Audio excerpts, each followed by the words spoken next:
बातमी अत्यंत महत्त्वाची आहे, नुकतीच आलेली आहे। आंबा घाटात दरड कोसळल्याची घटना आहे।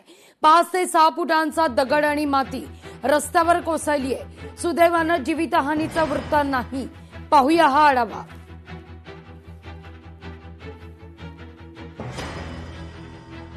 आपले प्रतिनिधी राजेश जाधव यांनी या सगळ्याचा आढावा घेतलाय, पाहूया। मी आता रत्नागिरी कोल्हापूरला जोडणारा आंबा घाट इथं उभा आहे आणि तुम्ही पाहाल तर रस्त्यावर भला मोठा दगड पडलेला आपल्याला दिसतोय।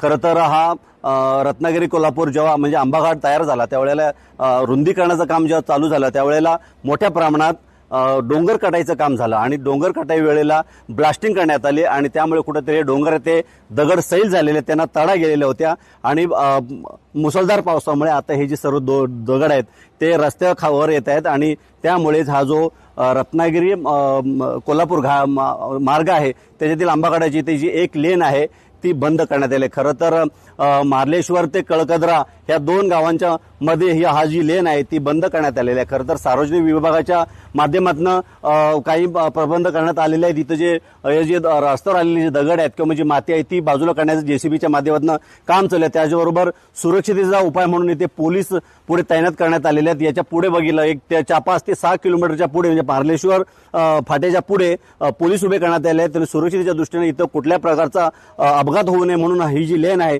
ते बंद केलेले आपल्याला पाहायला मिळते। खरं तर हा जो दगड आपण बघाल तो 5 ते 6 फुटाचा मोठा दगड हा रस्त्यावर आलेला आहे। खरं तर वाहतूक नशीब चांगलं की इथे गाड्या नव्हत्या त्यामुळे कुठेतरी जीवितहानी टळलेली आहे। मात्र हा जे जो रत्नागिरी कोल्हापूर जो मार्ग आहे आणि आंबा घाट आहे तो सध्या सुरक्षेच्या दृष्टीने कुठेतरी डेंजर बनलेला आपल्याला पाहायला मिळत आहे। कॅमेरामॅन प्रफुल्ल सह मी राजेश जाधव, आंबा घाट, रत्नागिरी। लोकशाही मराठी ऐका, पहा, जागरूक रहा।